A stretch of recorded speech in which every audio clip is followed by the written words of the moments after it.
everybody. Today we're going to be talking a little bit about meal planning and budgeting.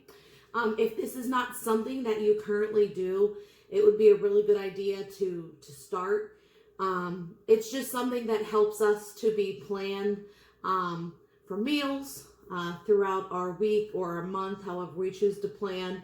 It helps us to stay on budget. Pretty much probably all of us are on some type of budget.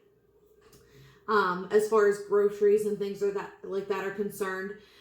So it's very important that we do some planning so that we make sure that we don't go over budget, or we just make sure that we have enough to last us until the next time that we can shop, or the next time that we have funds available to be able to go to the store.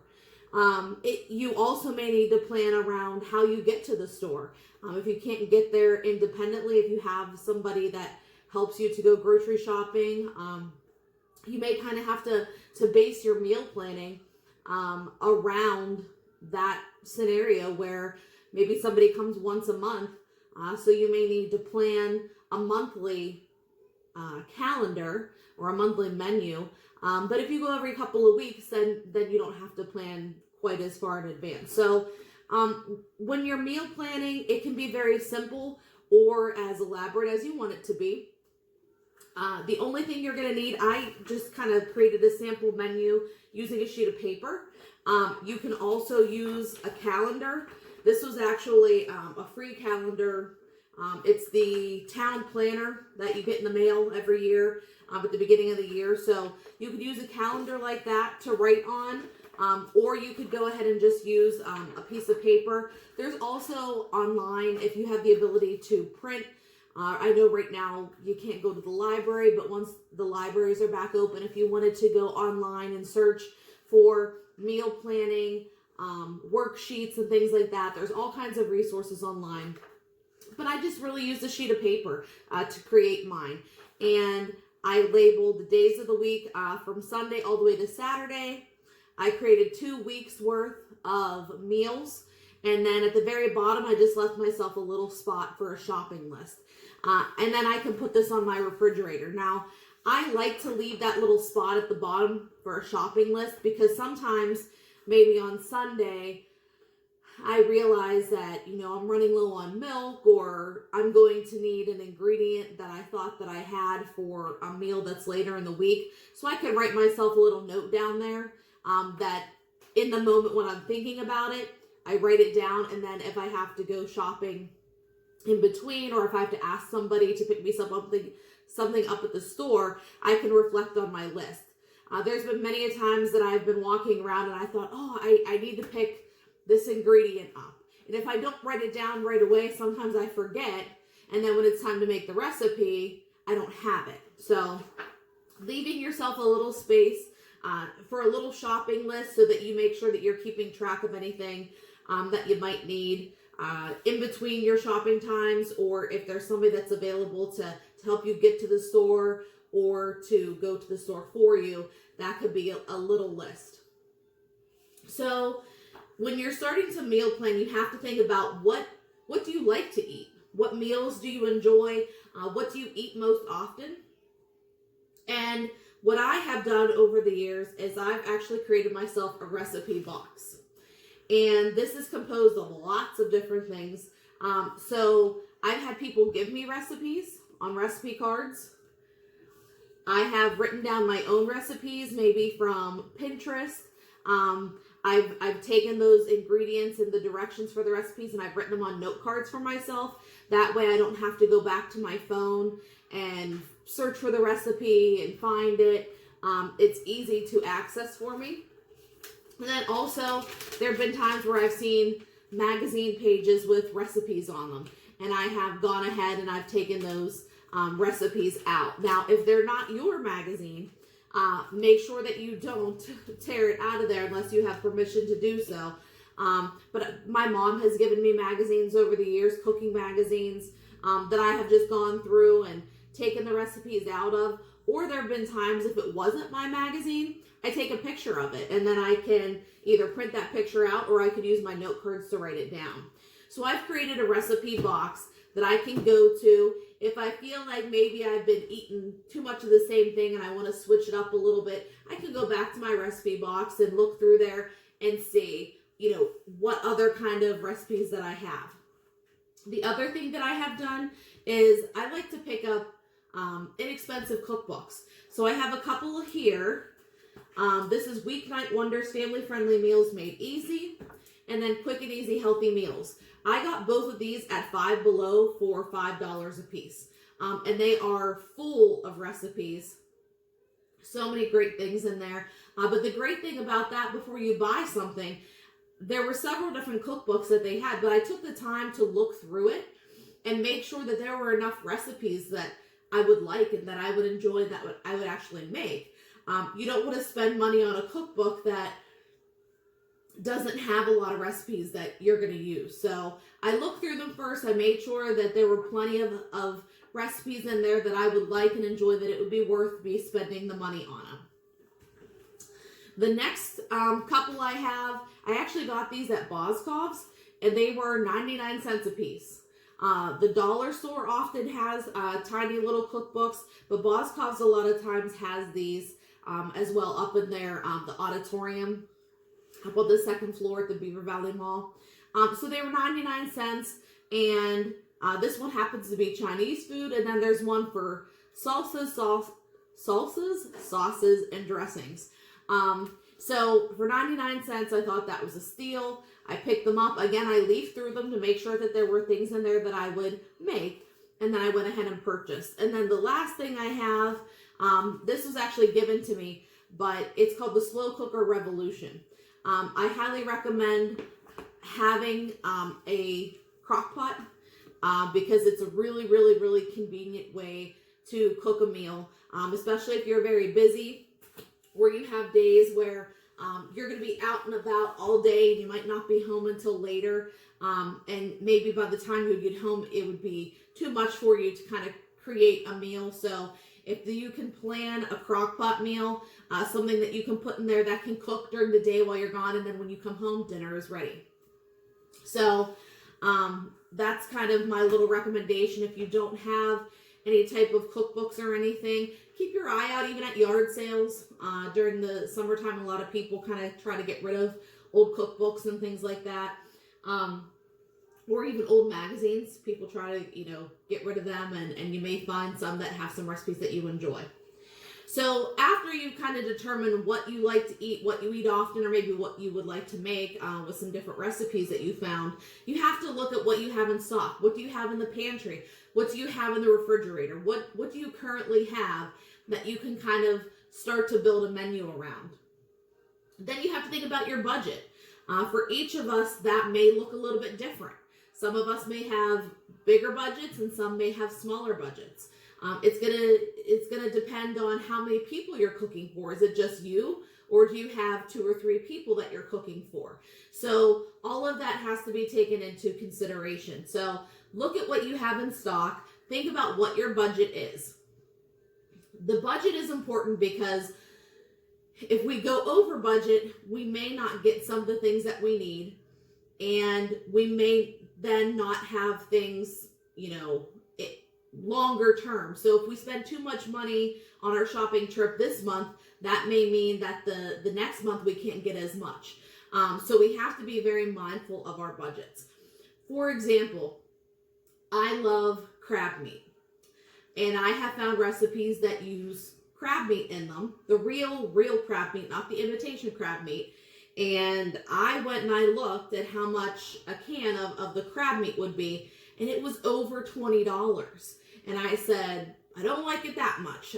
That was way over budget for me. So there may be some things that we like and that we enjoy, but they can't be something that we get on a regular basis, or maybe not at all, because they're just too expensive. So we have to think about how often we shop and how we want to meal plan. What meals do you want to plan for?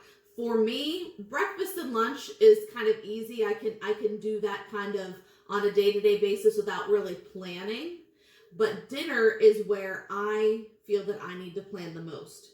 Now, this isn't something that I've done very well recently, but it's something that I know when I do it, it's very successful for me. So I find that dinner is the meal for my family that needs the most kind of attention and preparation. The reason being is, for breakfast, I could just have a bowl of cereal. For lunch, I could throw together a sandwich. But when it comes to dinner, sometimes I'm like, oh, what am I going to make tonight? And I have to think about it. And sometimes you have to thaw meat or, think about what you have. And it just takes a lot more time and preparation. So kind of planning that out in advance is going to be very helpful. So after you've done that, you've determined what your budget is, what meals that you enjoy, what meals that you want to plan and prep for, you can start to actually create your menu. So on my menu here, I know it's going to be hard to see from a distance. I'm just going to kind of tell you, on a Sunday, I have lasagna with garlic bread and a salad. And then on Monday, I have chicken salad. So likely on Sunday, I have probably some leftover salad. So I can use that on Monday, use it up to make some chicken salads. On Tuesday, I have meatloaf, mashed potatoes, and broccoli. On Wednesday, and this is something that I have always loved to do, I love to have breakfast for dinner. So I incorporated Wednesdays as breakfast for dinner. And then so this Wednesday, we're going to have eggs and toast. On Thursday, make your own pizza. A lot of us really enjoy pizza, and it's a lot pricier to order pizza than it is to make yourself. It's a lot cheaper actually to make it yourself. And you could make it however you want with what you have or whatever you pick up at the store.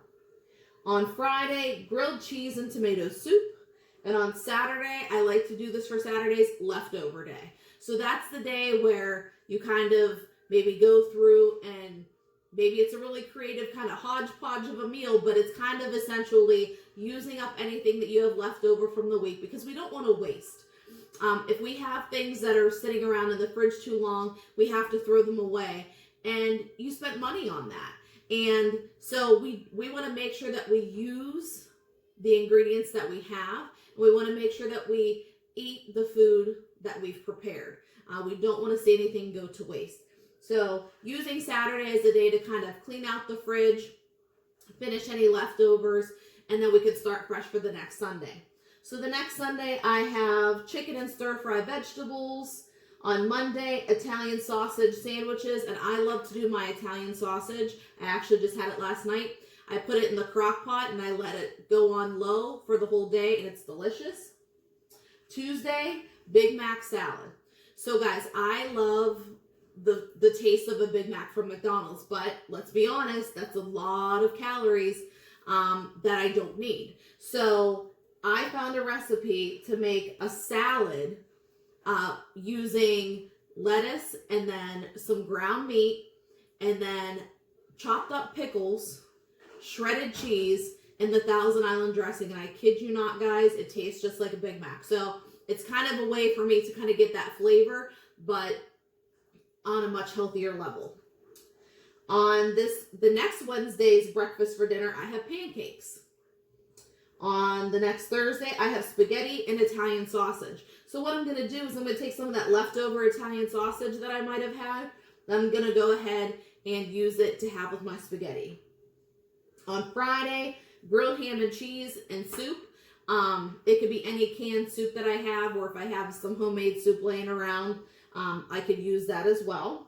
And then again, Saturday, leftover day. So cleaning up the fridge, making sure I've used everything. You could take a look at the menu that you've put together for the week, and you could figure out how can I use the items earlier in the week. If I have some leftovers, can I use that for later in the week? For example, if you have some type of chicken on a Monday and you have some leftovers, can you chop it up and make yourself a chicken salad later in the week? So try to make sure that you're thinking of that too. Ways to make sure that you're using what you have cooked throughout the week, or making sure that you definitely have that leftover Saturday where you can make sure you use your leftovers, and then the refrigerator is nice and clean for the next week. The other thing you want to do on a regular basis, we've talked about cleaning out your pantry. Your refrigerator is also a place that you want to take a look every so often. If you have condiments like ketchup, mustard, if you have pickles, jars of jams and jellies and salad dressings, all of those things have expiration dates, and sometimes they can kind of linger in the back corner of the refrigerator for a while. So every once in a while, go ahead, maybe the beginning of every month, just go ahead and check those items and make sure that everything in there is safe to eat. So the other thing that you might want to do throughout your week is plan a couple of alternative meals. Let's say, for example, that, you don't have time to make something that is on your menu, and you have a couple of alternatives that are maybe quicker and simpler for you to make. So if you end up being out later during the day and you get home and you don't have time to maybe make your spaghetti and Italian sausage, maybe on that night you can do something simpler with an alternative meal. So having some alternatives gives you not only the option, if maybe you don't even feel like, maybe you don't feel like having grilled cheese and tomato soup. So you have a couple alternatives that you're prepared for, that you have the ingredients for, because you've planned, so you can go ahead and substitute that meal in. The other thing that you want to do whenever you're going through this process of planning, make sure you guys are taking a look at your ads. The ads for Aldi's and Walmart, if you shop at Giant Eagle, make sure you're looking for coupons, anything that we can do to help our budget. As time has gone on, groceries, the cost has really changed over the years, so we have to be even more cautious, more than ever, about planning and shopping, because it's very, very easy to go over budget. So take a look and see what's on sale. So maybe even before you sit down and actually plan out your menu, take a look and see what's on sale at the store. So some of your higher price items are going to be like your meats. So take a look and see what's on sale. Like, for example, right now, the cost of pork, things like bacon and pork chops and roast of pulled pork roasts and pork shoulders. The cost of pork right now is just increased because of everything that's going on. So maybe for right now, you have more chicken or more, ground meat or beef products or turkey. So shop what is on sale. Build your menu around what's on sale. That way you get the most for your money. So when you're shopping at the store, make sure that you have a list and make sure that you follow your list. It is very easy when you're kind of going through the grocery store to kind of see something over here that looks good, and if you don't have any extra wiggle room in your budget, getting that item might mean that you can't get something that's on your list. And you've made your list based off of what you really need at home. So you have to really consider that. Something else that you should do while you're shopping, keep your calculator open and type in the prices of the items that you're putting in your cart. If you know that your budget is $100, for example, for grocery shopping, then what I would say is add in each item, the price of each item. And when you get to around the $90 mark, because remember, we have to factor in there's going to be tax on certain items depending on what you're buying.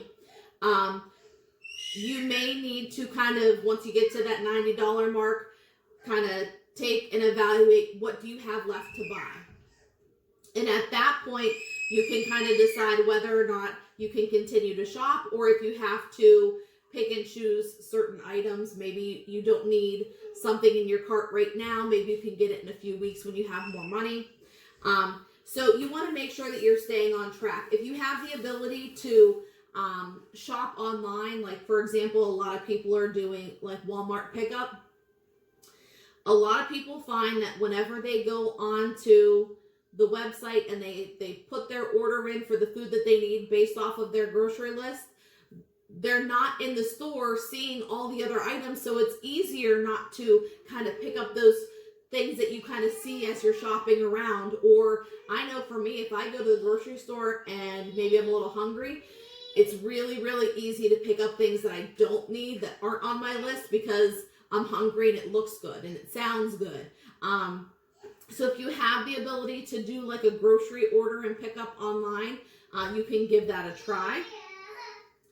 And then once you're done, once you've kind of gone through the process of planning and budgeting and going to the store and bringing everything home, the next thing that you need to do is you need to kind of stay on track. I know it can be easy to kind of, decide to have something different than what's on your menu, but keep in mind, whenever we meal plan, the items that we bought or the items that we have in stock, we've kind of planned based on that. So if I make some different decisions, that may change something else on my menu along the way. So just be kind of cautious because we don't want to get ourselves in a situation where we end up using items that we had planned for later in the week, and then when we get to later in the week, we're kind of stumped about what to do. So if you get to that point though, and you say, oh my goodness, I used all of the ingredients, I only have, these few items left, I wonder what I can do with them. There are some great apps that you guys can use, and I will post them at the end of the video. There are apps that are available that actually allow you to enter in what you have between your refrigerator and your pantry, and it will actually create recipes for you. So if you say, I have chicken, and I have rice, and I have eggs, and I have broccoli, if you put those items into the app, it'll actually give you recipes that use those ingredients. So it's a really, really good tool to have in the event that maybe you don't have some of the ingredients you thought you had in order to make a recipe, or maybe you're just stumped at what to do with what you have. So you can use those apps to go back and kind of take a look at what they recommend. One of the apps actually will allow you to pick something like, if I say I have broccoli, it'll drop down a menu and it'll give me all kinds of recipes that use broccoli. So those are two different apps that I have found that are really cool to use to be able to either get recipes or to have it kind of put recipes together for you based on what you have. So I hope you guys kind of give meal planning a try. It's a really, really great idea, especially when you're on a budget. It helps you to stay on track. You can also then keep track if you are somebody that you're tracking for weight loss, or your doctor recommends that you kind of keep a food diary. This is a great way to do that because you're going to have your menus and you're going to see what you're eating. This may also be a way for you to go back and reflect and say, okay, it looks like I'm eating a lot of pasta, or it looks like I'm eating maybe too much bread. So you can kind of take a look over the course of time at what you're eating. So I hope you guys get a chance to do some meal planning. I hope you find some really great recipes. Start a recipe box, get some really great cookbooks, and have some fun. And most importantly, make sure you guys are staying on budget because that is very, very important. And I hope you guys enjoy. Have a great day. Bye.